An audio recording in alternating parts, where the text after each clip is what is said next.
Mga ka-showbiz, bentang-benta sa mga netizen ang nakakalokang transformation ng mga It's Showtime host bilang mga Marvel superheroes. Marami ang napabilib at napawaw sa artwork na ginawa ni na Alain Mamangon at Mike Apollo, kung saan makikita sina Vice Ganda, Bong Navarro, Ann Curtis at iba nilang kasamahan sa nabanggit na Kapamilya Noon Time Show na nag-transform bilang mga karakter sa Marvel Universe.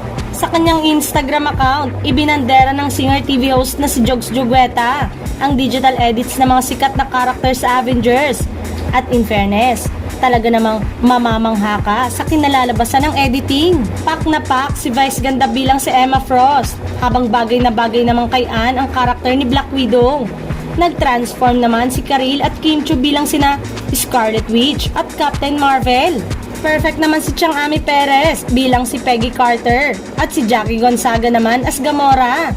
Nakasama rin sa grupo si Sian Dominguez bilang si She-Hulk. Bagay na bagay naman kay Bong Navarro ang pag-edit sa kanya bilang si Spider-Man. Si Jong Hilario naman ay naging si Iron Man, habang si Ayon ay nagbukang si Captain America.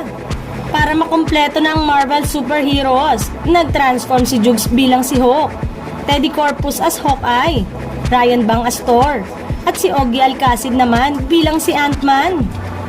Sa comment section naman, sinabi ni Karil na bigla niyang naalala ang dating segment ng Showtime na Sine Mo To.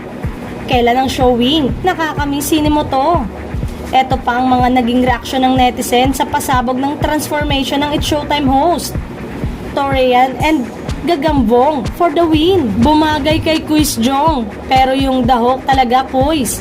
Iba yung dating Thor, mabangis, na mamalo, gagamboy to Spider-Man. Bong Navarro, bagay na bagay.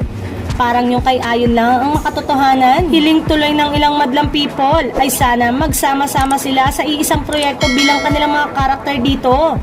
Sigurado umano na bongga yon at pipilahan sa mga sinehan.